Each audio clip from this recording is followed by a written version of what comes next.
ನಮ್ಮ ಜಾತಕಗಳನ್ನೆಲ್ಲ ಬರೆದಿದ್ದು ಪುಟ್ಟಣ್ಣ ಕಣಗಲ್ ಅವ್ರ ಅಣ್ಣ. ಅವರು ನಮ್ಮ ಮನೆಗೆ ಹೋಮಗಳನ್ನು ಪೂಜೆಗಳನ್ನು ಮಾಡೋಕ್ಕೆ ಬರೋರು. ಅದು ನಮ್ಮ ಮನೆ ಹತ್ರನೇ ಇದ್ದರು ಅವರು. ಅದಾದಮೇಲೆ ನಾನು ಸಿನಿಮಾ ಆ್ಯಕ್ಟರ್ ಎಲ್ಲ ಆದಮೇಲೆ ನಾನು ಅವ್ರ ಮನೆಗಳಿಗೆಲ್ಲ ಹೋಗ್ತಿದ್ದೆ. ಅವರ ಮಗ ಪುರುಷೋತ್ತಮ ಅವ್ರನ್ನೆಲ್ಲನೂ ತುಂಬ ಮಾತಾಡ್ಸ್ಕೊಂಡೆಲ್ಲ ಬರ್ತಿದ್ದೆ. ಬಟ್ ಅವ್ರ ತಂದೆಯವರು ಅವ್ರು ಕೂಡ ಆ್ಯಕ್ಟ್ರು. ಒಂದರಲ್ಲಿ ಸಾಕ್ಷಾತ್ಕಾರದಲ್ಲಿ ಹಾಡು ಹೇಳ್ತಾರಲ್ಲ, ಗಡ್ಡ ಎಲ್ಲ ಅವರೇ ಪ್ರಚಂಡ ರಾವಣದಲ್ಲಿ ಇವ್ರನ್ನ ಇಂಟ್ರೊಡ್ಯೂಸ್ ಮಾಡಿದ್ದವರು ಅಲ್ಲ, ಇವ್ರನ್ನ ವಜ್ರಮುನಿ ಅಂಕಲ್ನ ಸ್ಟೇಜಿಗೆ ಇಂಟ್ರೊಡ್ಯೂಸ್ ಮಾಡಿ ಅದ್ರ ಸಂಭಾಷಣೆ ಬರೋದು ವಜ್ರಮುನಿಯವರು ಆ ನಾಟಕದಿಂದ ಫೇಮಸ್ ಆಗಿ. ಸೊ ಅವರು ನಮ್ಮ ಮನೆಯಲ್ಲಿ ಎಲ್ಲರದ್ದು ಜಾತಕಗಳನ್ನ ಬರೆದಿರೋದು ಅಂತ ಹೇಳ್ತಿದ್ರು. ಆವಾಗ ಅವರೊಂದು ಮಾತು ಹೇಳಿದ್ರಂತೆ, ನಮ್ಮನೆ ಹತ್ರನೇ ಅಂದರೆ ನಮ್ಮದು 9th ಕ್ರಾಸ್ ಮೇನ್ ರೋಡಲ್ಲಿ ಇರೋದು, 14ನೇ ಕ್ರಾಸಲ್ಲಿ ಮಂಜುಳಾ ಅವರಿದ್ದರು.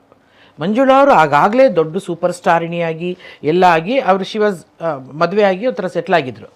ಸೊ ನಮ್ಮ ಅಮ್ಮನಿಗೆಲ್ಲ ಅವ್ರು ಹೇಳೋರಂತೆ, ಅವರು ಅಂಕಲ್ಲು, ಮಂಜುಳಾ ಅವರವರು ರಾಜ್ಯದಲ್ಲಿ ಮಾತ್ರ ಮಾಡಿದ್ದಾರೆ, ನಿಮ್ಮ ಮಗಳು ರಾಷ್ಟ್ರದಲ್ಲಿ ಹೆಸರು ಮಾಡ್ತಾಳೆ ಅಂತ. ನಮ್ಮ ಅಮ್ಮಂಗೆ ಅವಾಗ ಶಾಕತ್ತೆ, ಏನು ಸಿನಿಮಾ ಎಲ್ಲ ನಾವು ಮಾಡಿಸೋದೇ ಇಲ್ಲ, ಸ್ವಾಮಿಗಳೇ ಅಂತಲೇ ಅವ್ನು ಕರಿತಿದ್ದು. ಅತ್ಯಂತ ಗೌರವದಿಂದ ಅವ್ರನ್ನ ನೋಡ್ತಾ ಅದೆಲ್ಲ ಚೆನ್ನಾಗಿ ಜ್ಞಾಪಕ ಇದೆ. ಅವ್ರು ಪ್ರತಿ ಸತಿ ಬಂದಾಗಲೂ ಪಾದ ತೊಳೆಯೋರು ನಮ್ಮ ಮನೆಯಲ್ಲಿ.